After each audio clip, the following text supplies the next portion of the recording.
This story is already music legend, and I love that he addresses it here. Hey, what's up, y'all? Welcome to Brews and Reviews. It's Knowledge, and today I'm reviewing J. Cole, the off-season, and I am sipping on a Squatters Tropical Double IPA. That's from Salt Lake City. That is a 9%. So let's get into this highly anticipated album. Let's go.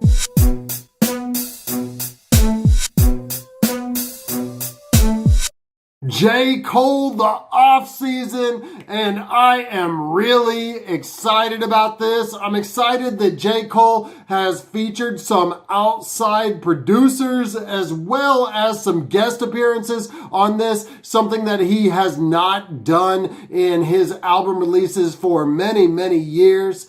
And I am also very highly anticipating this because it feels like we've been waiting for so long. It has been 3 years since his last album, K.O.D, and his output has been very sparse in between. He's barely been releasing songs and features in between these two albums. And I actually love that because Cole comes from a moment in time that is the last generation of rapper that can do this release schedule. Pretty much the last time in history that you can become a superstar like J. Cole without releasing music every single month. And this is definitely why this was considered one of the most highly anticipated releases, not of this year, but of the last several years. Now, this is his follow-up to K.O.D. You may remember that he ended K.O.D. with a track that was called the intro to the Fall Off, and the Fall Off was supposed to be his Kill Edward album, so we thought the Kill Edward persona would be the next release, but he actually revealed a little bit ago that first it's this one, the off season, and then he's going to get into the Fall Off under the Kill Edward moniker. Let's just hope that his basketball career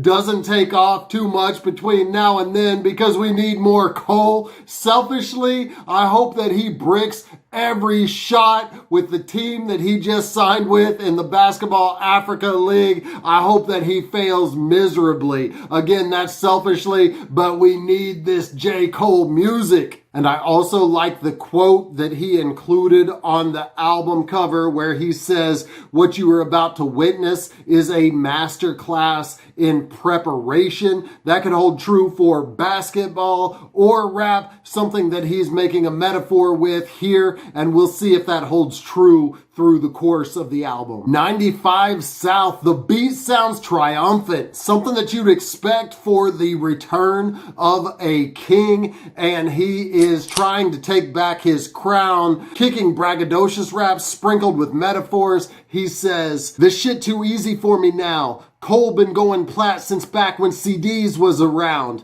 What you sold, I tripled that. I can't believe these fucking clowns. Look how everybody clapping when your 30-song album do a measly 100 thou." The title of the track refers to the highway that runs between Cole's hometown of Fayetteville, North Carolina, and guest star Cameron's hometown in NYC. And this song ends with a ton of energy, and this is a hype sound that we don't always get from J. Cole. Amari.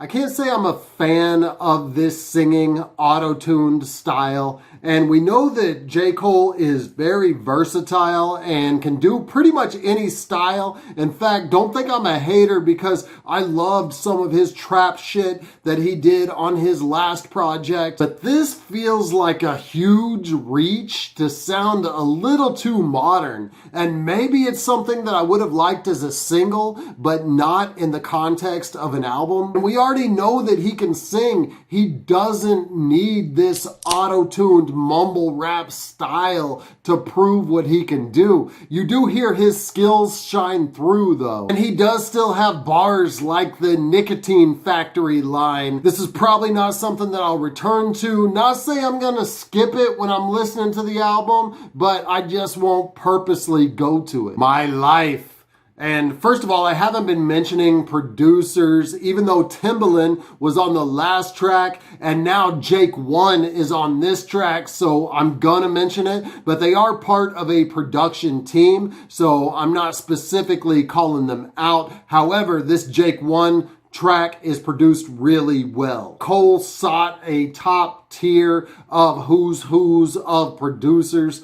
on this. And 21 Savage is also featured on this. He's returning the favor for the stellar, incredible verse of the year type of stuff that Cole did for 21 Savage on A Lot. And Cole is starting to get deeper with the lyrics, talking about coming from humble beginnings, but the success that he has reached now. And the chorus on this, if you don't know where this comes from, do your research now. This is a somewhat obscure to mainstream current rap fans. It comes off the Raucous Records Sound Bombing 3 project, and it was a song by Styles P from the Locks and Pharaoh Monch. And I just revisited this track recently because I've been on a Monch binge. The original is also called My Life. Please check that song out. You will love it. And I'm really not a 21 Savage fan, but I gotta say he holds it down here with his verse, and his flow is perfectly suited to the mellow vocal samples on the beat. Applying Pressure. This beat is a head nodder, produced by Cole for Dolo. Cole has some great lines here where he's really doing nothing but telling young rappers to keep it real and bragging on his own success, but he puts it so eloquently. He says, ain't nothing wrong with living check to check, cause most have to. Instead of capping, why don't you talk about being a broke rapper? That's a perspective I respect because it's real. What it's like to be nice as fuck but got to stress to pay the bills. That was me in '08, seemed no cake. Not even on dates I celebrated my birth. Just did the mental math and calculated my worth. Shit crazy. Didn't know I got more M's than a real Slim Shady video. Great set of bars here from Cole. And this is a short track, as most of them really are on this, but he is saying a lot. Punching the clock. All right, so we're putting it together now and what Cole really means by the off season. That's the time when you put in the work, the time that nobody's watching during the off season, just so you can deliver when it really counts at an elite level. And this is a perfect metaphor to explain Cole's absence and why he wasn't releasing music, because he was in the off season. He was mastering his craft. Sad for me to say, but the song does feature Dame Lillard, and you already know how I feel about him, given my hat that I'm wearing here. And they're actually sampling the press conference where he was talking about the 37-foot dagger where he knocked my team out of the playoffs in 2019, but I still respect it. Dame says, whether people see it or whether people know it or not, you know, and it always comes to light. He was talking about the work that he put in the off season that led to that career-defining moment. 100 Mil, already the second song track that I'm not really feeling, and don't think I'm a hater. I like a lot of Cole's singing work. I love Apparently. I think I'm one of the few that really loves Photograph, but I'm not really feeling this. And this track is really short too, and now I'm realizing that most of these tracks are under 3 minutes, making it really hard to really flesh out a concept for Hollywood Cole. Pride is the Devil. People are already recognizing and commenting on the similarity between this track and Aminé's Can't Decide. However, they are falsely attributing that to being the same sample. It's not a sample. It is the same producer. T- produced Can't Decide, and he features the exact same live guitar riff from that song onto this song. Why J. Cole chose to include this beat that sounds so much like such a high-profile song from only 1 year ago is extremely baffling. This is J. Cole, creative genius at the top of his game, hip-hop's elite right now. Why he would want people to think of Amine when they're listening to his album, it really makes no sense to me. Maybe, just maybe, he was so caught up in his own off season that he wasn't listening to current music being released, but somebody should have told him. T-Minus knew. He couldn't tell him. That being said, and really to J. Cole's credit, this is one of the standout tracks on the album. He flips it completely different than Amine did. And Lil Baby's verse really works too. I'm really surprised that they made this their own by the end, but still, I can't shake the prominence of the previous track that I've heard this beat on. Let.go.my.hand. Yeah, I'm gonna call this the best track on the album. It does remind us of the everyman appeal of J. Cole and really why we like him, because he seems like he could be your homie. He looks like he's gonna borrow your charger, for Christ's sake. Despite all his boasts of wealth, he always connects in a very personal way, and we see that skill at its best on this track. From the way he talks about respecting the Quran but admitting that he doesn't have the discipline to follow it, to the way he looks at his son and realizes that he has to release him to become his own man, to when he admits that he's been scared to fight in the past. But on that note, I think comes the most talked about lines on the album, where he says, couple wins, couple losses, some broken up, too quick to call it. My last scrap was with Puff Daddy, who would have thought it? I bought his album in 7th grade and played it so much, you would have thought my favorite rapper was Puff. He is referencing and admitting to, finally, the much rumored incident at the 2013 Music Video Awards for MTV, where Diddy was drunk and went after Kendrick for his words on Control, and J. Cole stepped in to defend his fellow rap god. This story is already music legend, and I love that he addresses it here. And let's also not knock Cole for bumping Diddy's album that much. I gotta say, back in that day, we just went off of cosigns, and Puff Daddy, Diddy was co-signed by Biggie. So I bought his shit too. I listened to that shit too because Biggie co-signed that shit, and Biggie was one of the best rappers out. However, maybe I did realize a little bit sooner than Cole that Diddy was not an elite rapper. In this track, for good measure, he does also include Diddy on the outro. Interlude. This was the single that was released in anticipation of the album to build hype for it,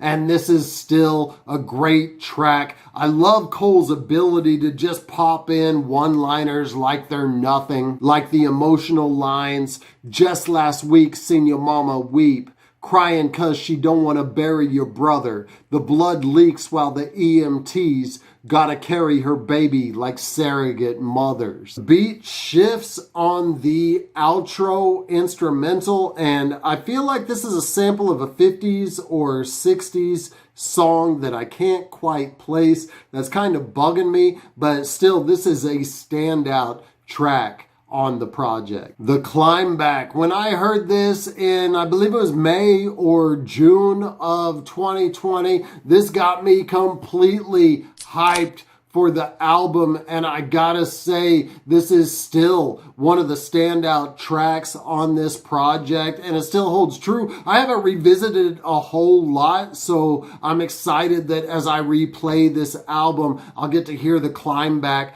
again and again. And this is one of the few songs that J. Cole actually released between his last project and this, that I really wish there was more in this style on the off season. Close. This was produced by Cole alone, and it samples none other than the late, great Metal Fingers Doom. He truly was your favorite rapper's favorite rapper. And on this track, we get storytelling Cole, personal Cole, telling us about somebody in a way that you feel like he really knew them. This was a personal experience for him. This is very much on a For Your Eyez Only tip, all the way down to the twist ending. He's describing this friend that he was close to, but they grew apart, and the twist at the end is tragic.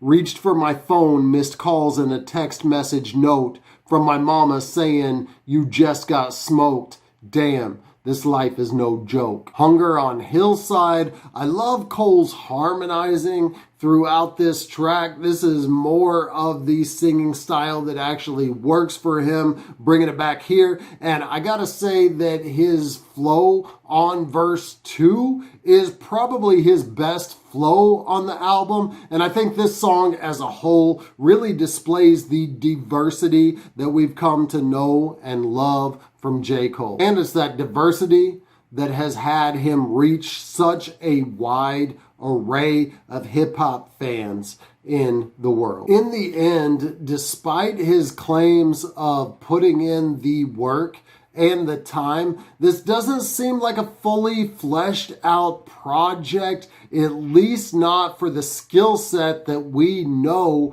that J. Cole can do. This dude brought us very conceptual albums like K.O.D. and For Your Eyez Only, and very conceptual songs like Firing Squad and Wet Dreams that were just bangers, and I am not feeling any of that with this album. However, this is a great collection of songs, and if it wasn't for J. Cole's standards, this would be a standout album for 2021 among the current rap climate. Some of these songs, no doubt, for sure will be on my best songs of 2021. He is still a great talent. However, it doesn't feel like he lived up to his potential lyrically. Still, this is J. Cole, so I judge him at a higher standard. There are a ton of punchlines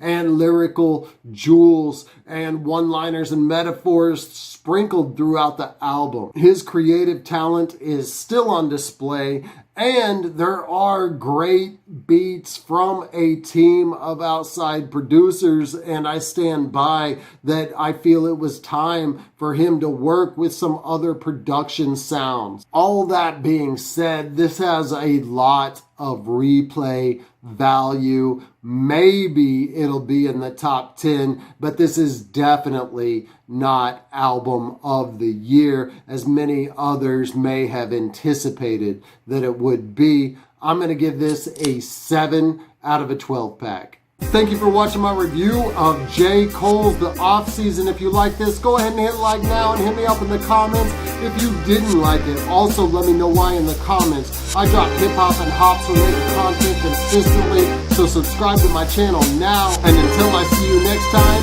keep buzzing.